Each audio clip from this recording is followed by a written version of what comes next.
You know the exact physical sensation. You are sitting there, staring at a completely blank screen.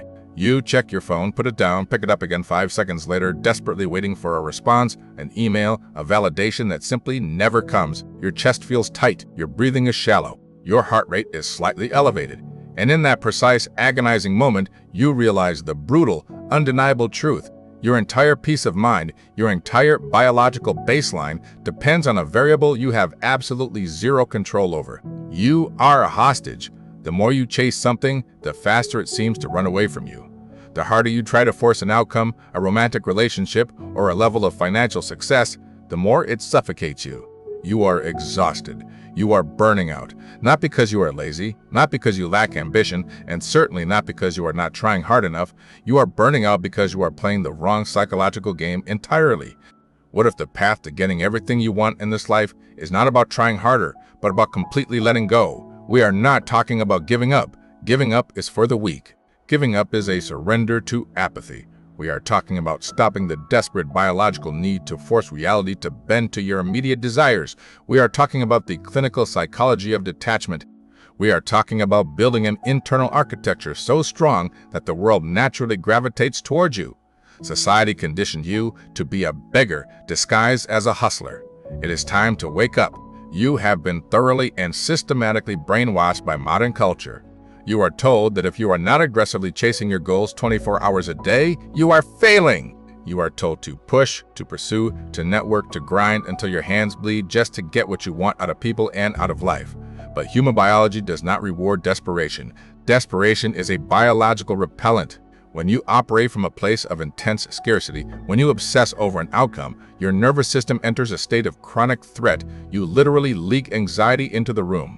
You broadcast weakness through your micro-expressions, your posture, and the subtle pitch of your voice. And whether it is a potential partner, a high-level business client, or an elite social circle, the human brain is evolutionarily wired to detect and reject desperate energy. It is a survival mechanism.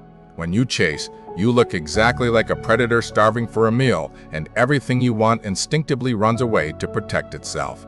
You are actively repelling success because your body language screams that you are fundamentally incomplete without it.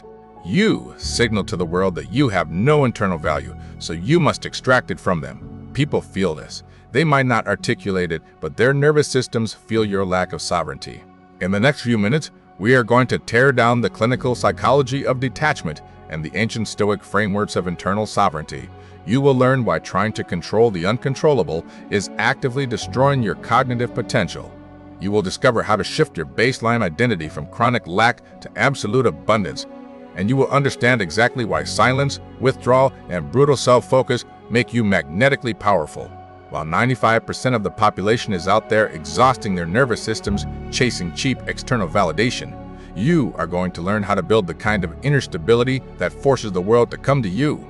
You must choose right now. Are you going to keep begging for scraps, or are you going to build a fortress? Let us start with the grand illusion of absolute control. The ancient Stoic philosopher Epictetus laid down a cognitive framework thousands of years ago that modern behavioral psychology is just now catching up to. It is called the dichotomy of control. You suffer, you feel anxious, and you feel entirely stuck in life because you are investing massive amounts of cognitive bandwidth into variables you cannot manipulate. You cannot control if someone texts you back. You cannot control if the market crashes tomorrow. You cannot control if people validate your hard work, recognize your genius, or appreciate your sacrifices. You cannot control the thoughts, actions, or loyalties of anyone else on this planet. Yet, you foolishly tie your emotional baseline to these external chaotic events. Every single time you do this, you are willingly handing the remote control of your nervous system over to a chaotic, unpredictable world. You are actively choosing to be a victim of circumstance. When you obsess over an outcome, your amygdala, the fear and survival center of your brain, stays hyperactive. You are constantly scanning the environment for threats to your goal. Did they look at me right? Did my boss notice my extra hours? Did they leave me on read intentionally? Why did their tone of voice change? This constant obsessive hypervigilance drains your mental energy. It burns through your dopamine. It fries your parasympathetic nervous system. You become erratic. You become needy. You make poor, impulsive decisions because you are acting out of a deep, primal fear of loss rather than operating from a place of clarity and purpose. To stop chasing, you must brutally sever your emotional attachment to the result. You must physically disconnect the cable from your chest. You focus exclusively on the input. You focus on your actions, your mindset, your discipline, your physical health, and your daily habits. You build a massive, impenetrable firewall around your attention. If an outcome is outside of your control, it simply does not exist to you. It is dead data. It is irrelevant noise. While others react wildly to the chaos of the world, you respond with cold, calculated calmness. This brings us to the neurobiology of the magnetic identity. The root reason you are chasing people, money, or status is because, subconsciously, you believe you are lacking. You believe you are fundamentally broken or empty. You believe that attaining the goal, getting the relationship, or achieving the high-status title will finally patch the hole inside of you and make you whole. You are operating from a massive psychological deficit. You feel empty, and you are trying to use other people and external achievements as bandages to fill the void. But psychology shows us a painful truth that most people refuse to accept. Humans do not attract what they want, they attract what they are.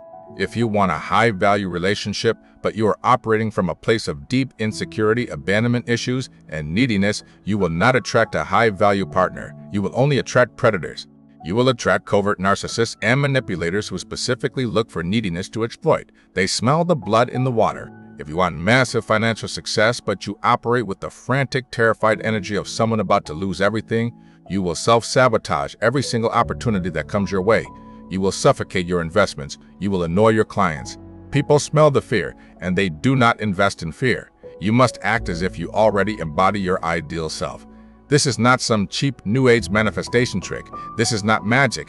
This is clinical, neurological rewiring. It is neuroplasticity in action. When you adopt the posture, the calmness, the vocal cadence, and the boundary setting of someone who already has everything they need, your brain undergoes a chemical shift. Your brain stops producing toxic levels of cortisol. Your stress levels drop. Your breathing deepens. Your prefrontal cortex, the logical, strategic, executive center of your brain, comes fully online. This allows you to see macro-level opportunities you were previously too anxious and microscopic to notice.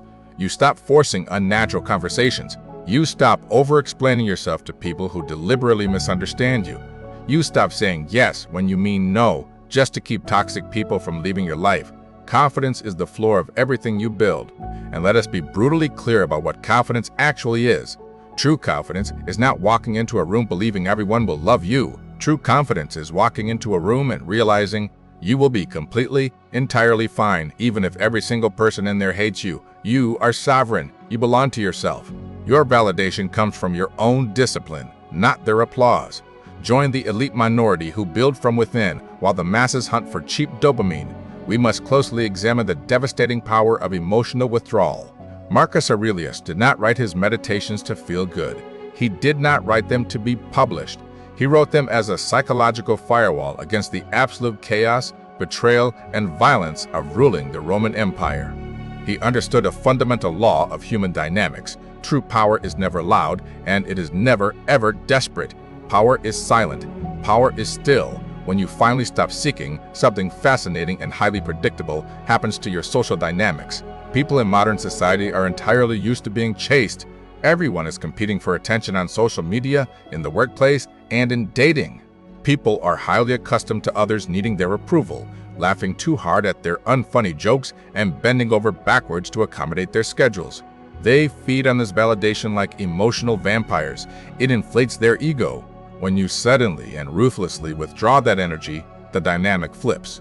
When you stop seeking their validation, stop texting first, stop overinvesting, and focus entirely on your own mission, it creates a massive psychological vacuum in their lives.